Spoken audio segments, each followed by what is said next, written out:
E os agricultores europeus voltaram a protestar depois do anúncio de acordo entre União Europeia e Mercosul. Foram registradas manifestações na França, na Bélgica, na Itália e na Polônia. Na França, os agricultores se manifestaram bloqueando as rodovias de várias cidades, como Bordeaux e Estrasburgo. Eles levaram tratores e queimaram pneus. Os agricultores italianos jogaram litros de leite numa manifestação na região de Milão. O país decidiu apoiar o tratado e a mudança de posição foi decisiva para que o acordo fosse aprovado no Conselho Europeu.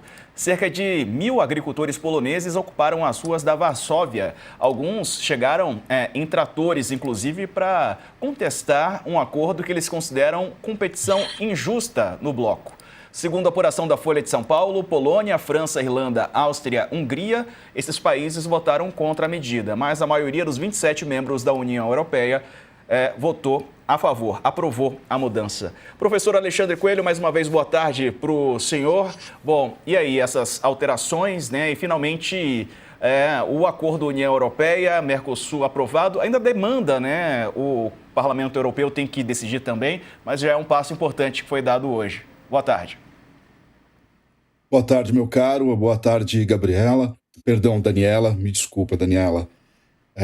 Imagina que De fato,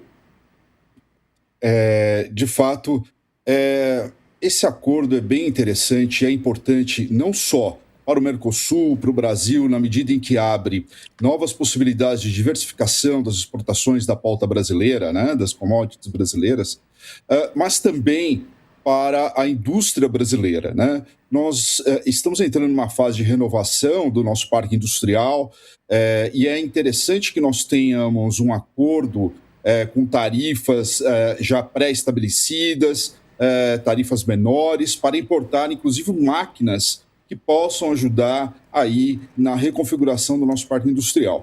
E isso é interessante também, claro, para os agricultores brasileiros que importariam máquinas também a um preço mais reduzido. Bom, isso é um parênteses.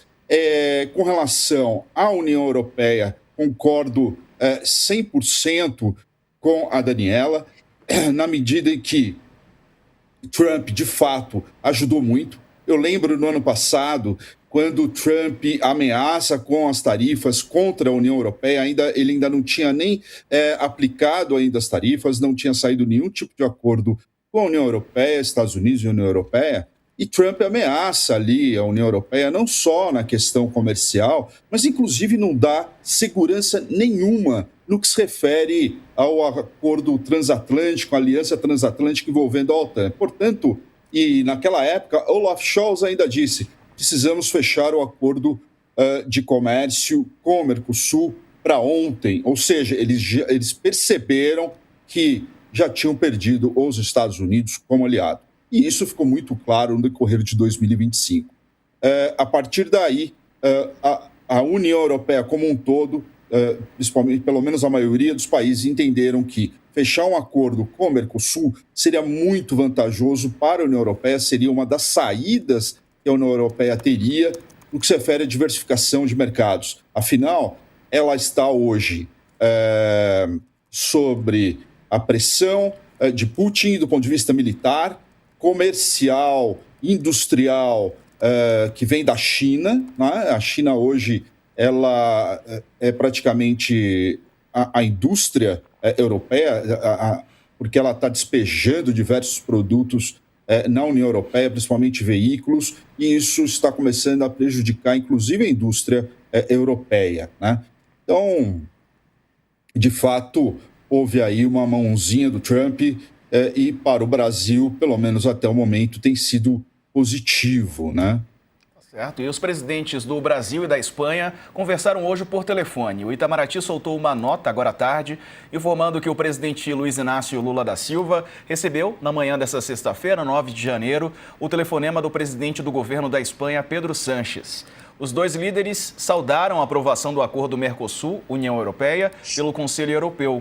O presidente Lula agradeceu pelo empenho do governo de Pedro Sánchez em prol do acordo e reiterou a expectativa de que gere benefícios concretos para as pessoas nos dois blocos. Destacou ainda ser um sinal muito positivo em defesa do multilateralismo e das regras comerciais previsíveis e estáveis para as duas regiões.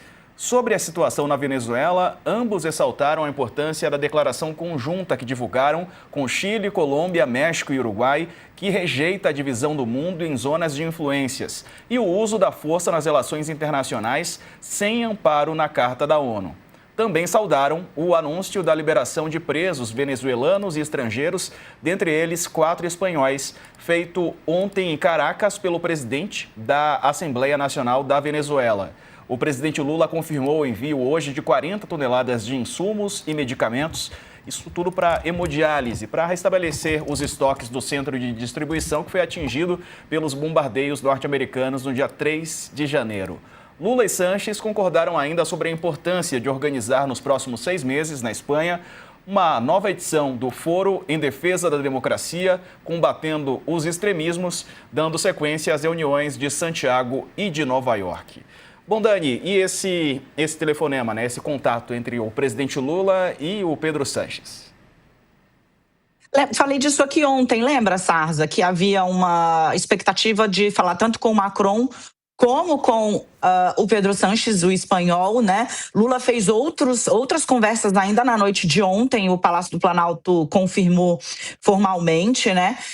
Falou com o Petro, o que é importante, que também tinha falado com o Donald Trump, enfim, está fazendo esse giro para entender exatamente como é que está batendo na União Europeia essa ofensiva do Donald Trump, que tá, eu falei aqui mais cedo, tadinho, não sei se o professor acabou ofendido. Eu vou falar bonito, professor, em respeito à sua presença.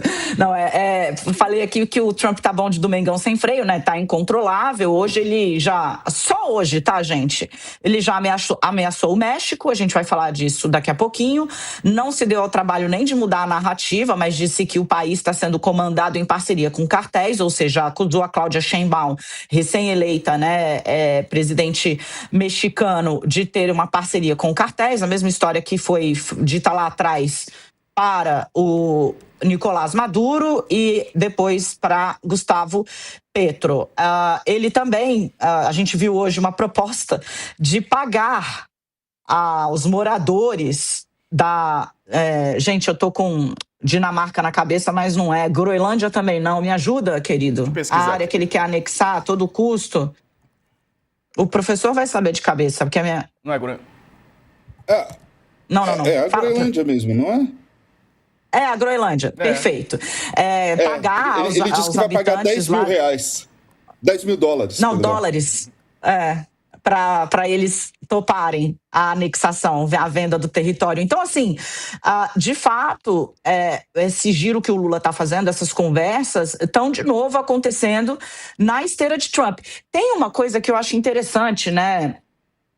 Na geopolítica, todas as vezes que uma força se ergue isoladamente, provoca um empuxo gigantesco no restante do mundo, a lei da física, né, aquela do retorno com força proporcional, ela acontece, porque veja que se de um lado Trump vai se impondo pela força, seja econômica, seja pelo poderio bélico, do outro mundo vai tendo de se rearranjar. E aí você tem acordos econômicos deslanchando e até mesmo lideranças fazendo novos arranjos para entender como podem conjuntamente reagir a esse personagem que está tentando afirmar sua hegemonia pela força ou pelo dinheiro. Então, assim, a gente vai ver mais dessas conversas nos próximos dias, Sarza. Eu queria aqui mencionar com vocês também, aproveitar aqui a presença do professor, porque o Trump falou que o único limite dele é a própria moral, né? A moral dele, porque ele não está nem aí para regras e leis internacionais, professor. Exatamente. Ele está mostrando de forma constante e crescente, inclusive por meio de atos, que o direito internacional, o que está estabelecido na Carta da ONU, que inclusive foi os Estados Unidos que ajudou a institucionalizar no mundo, né, na questão da ONU, logo depois da Segunda Guerra Mundial, né, na formação da ONU, inclusive. Mas...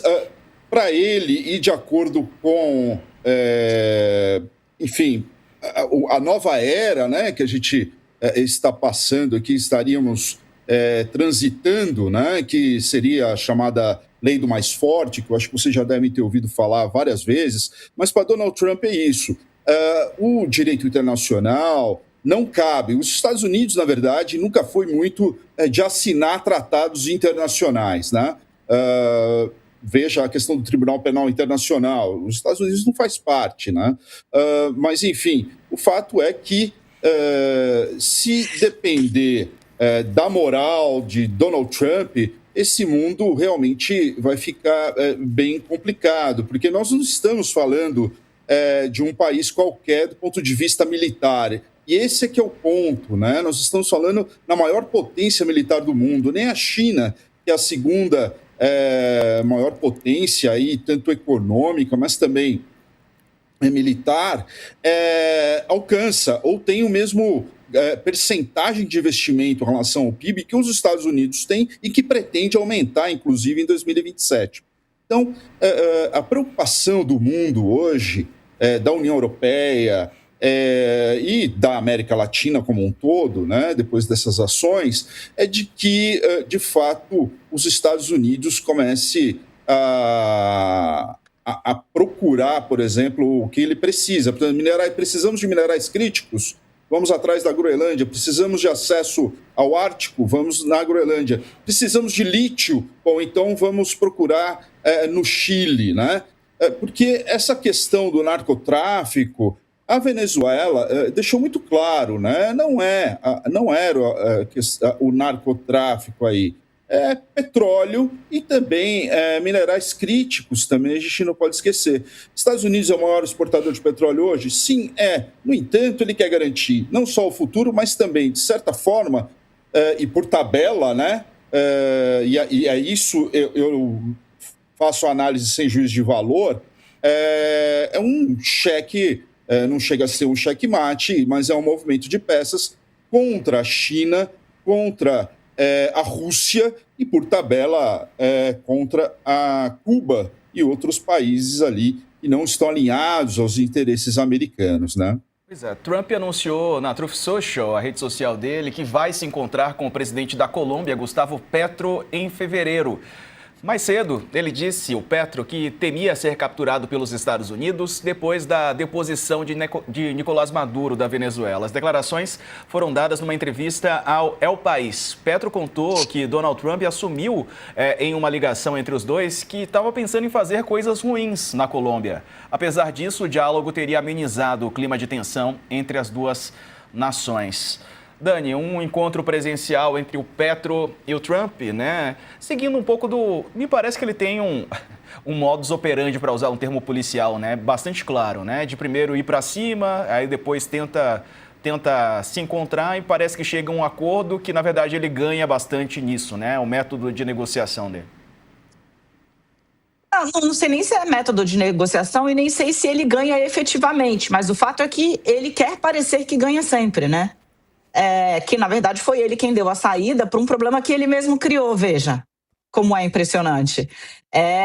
De fato, um modus operandi, como você muito bem identificou. Para o Trump, é importante parecer que venceu, né? Não tem aquela história, a mulher de César não basta ser honesta, precisa parecer honesta. A Trump não basta ser forte, eu preciso parecer forte, muito forte, né?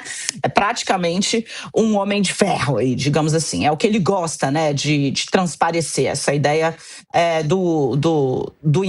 da pessoa que não só ela é imbatível, mas ela também é inescapável, né? Então, é o que está fazendo agora. Bom, então eu falei com o Petro, eu mesmo anuncio a visita, digo que ele vai vir aqui, que vamos trabalhar juntos, e assim está dada a solução para o problema que ele mesmo criou, que foi o de acusar o presidente da Colômbia de ser um narcotraficante. O Petro, gente, ele está com sanções. Sanção econômica, não só ele, a mulher, a família, integrantes do governo colombiano, na física, né? Semelhante aí à Magnitsky, que foi imposta por um período ao ministro Alexandre de Moraes e à sua família também, do Supremo Tribunal Federal. Então, assim, ao fazer esse sinal, Trump distensiona uma tensão que ele mesmo criou. Para Petro, né? Para Gustavo Petro, interessa muito porque ele tem um candidato na eleição, que vai ser disputada agora, salvo engano, a eleição na Colômbia em abril, ele entrega o mandato daqui 7 meses. O nome dele estava ali numa corrida muito parelha com outros 2 personagens que estão disputando a eleição na Colômbia. O Trump deu uma plataforma eleitoral para ele. Veja, o Petro foi guerrilheiro, né? Tem uma biografia ali já muito conhecida pelos colombianos, e aí pôde ele defender a soberania e dizer que se acontecer a invasão dos Estados Unidos, ele mesmo pega em armas, e se ele morrer, todo colombiano tem o direito, ele falou isso, e o dever de defender o seu país dos Yankees. Então, assim, deu uma senhora plataforma, teve mobilização a favor da autonomia, da soberania da Colômbia nas ruas, com Petro, que está fazendo candidato de quê? Está fazendo propaganda para quem? Para o candidato dele. No fim, acabou virando uma espécie de ganha-ganha político, viu, Sarza? A não ser para nós que temos de ficar aqui comentando as idas e vindas do presidente americano. Nós estamos perdendo bastante. O professor Alexandre, e sobre o Brasil pareceu semelhante, né? Também foi meio que ganha-ganha, o presidente Lula também se fortaleceu, o presidente Donald Trump também lá cantou vitória em algumas questões e parece essa ser a forma de negociar do Trump. E olha só, veja que interessante, né? Lula, quando o Brasil foi ameaçado, né? Lula também, enfim, os nossos ministros. E como é que Lula respondeu, né? Do ponto de vista com mais firmeza em relação às ameaças e retóricas de Donald Trump, né? Com a questão do tarifaço e principalmente com a questão da lei Magnitsky contra os ministros do Supremo, né? E parece não, deu certo a estratégia da política externa brasileira em não ceder espaço e mostrar um pouco mais de altivez junto a Donald Trump, de tal forma, e não ceder principalmente, por exemplo, com relação a Bolsonaro ou aos políticos, aos brasileiros que estão na Flórida, enfim, contra os interesses do Brasil, né? Na medida que ele não cede e foi passando o tempo, teve aquele encontro lá na ONU e, a partir dali, Trump passou a considerar Lula como um vencedor. E na medida em que ele considera ali um vencedor, como considera alguém que do interesse do mercado norte-americano, na época a questão do café, carne, e Donald Trump estava sofrendo diversas pressões comerciais, acabamos aí tendo uma boa relação, por enquanto, né, a gente não sabe até quando, envolvendo Lula e Donald Trump, e por sua vez Brasil e Estados Unidos por enquanto. Embora tenha ainda muitas outras questões a serem resolvidas, né?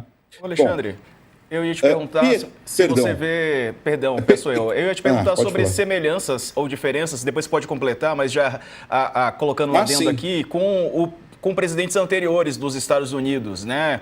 Por exemplo, com o George W. Bush, com o Barack Obama, se eles eram muito diferentes ou não tão diferentes assim do Trump? Até completando, o Petro está fazendo o mesmo, né, em relação a Trump. Então, o que eu queria dizer é o seguinte, só para completar, que talvez a ação do Petro, como até apontou a Daniela, seja mais adequada, né? Às vezes a gente acha que o recuo pode ser melhor, mas não, né? Bom, com relação a Bush, com relação a Obama, enfim, a gente lembra aí que até o próprio Obama gostava muito do presidente Lula, né? Bush também. Mas por quê? Porque Lula, nesse caso também, ele sabe como realizar a abordagem junto aos presidentes, a conversar, enfim. Bom, a gente não pode também desconsiderar a própria característica pessoal do presidente em termos de negociação e conversa com outros líderes, né? Essa é uma característica pessoal que a gente tem de levar em consideração e que fez muita diferença na política externa brasileira no que se refere às relações com Bush e também com Obama. O que muda em Bush e Obama é a forma. porque os interesses também permaneciam muito similares, mas é a forma, né? Se a gente pegar o sucateamento da OMC no que se refere ao sistema de solução de controvérsias, por exemplo, a não indicação de juízes para o sistema de solução de controvérsias começou no governo Obama, né? Ou seja, com relação à desestruturação do multilateralismo, isto vem já desde, se a gente quiser avançar do ponto de vista didático, retroagir, perdão, nós poderíamos falar da crise financeira de 2008. Mas o que acontece com Trump é que ele é um acelerador dessa crise, né, que eu costumo dizer, de ciclos geopolíticos, de disrupções de política internacional, que faz a gente estar mudando aí para uma fase não mais de apreço às instituições, aos organismos multilaterais, mas muito pelo contrário, né, de ações unilaterais, mais realistas das relações internacionais.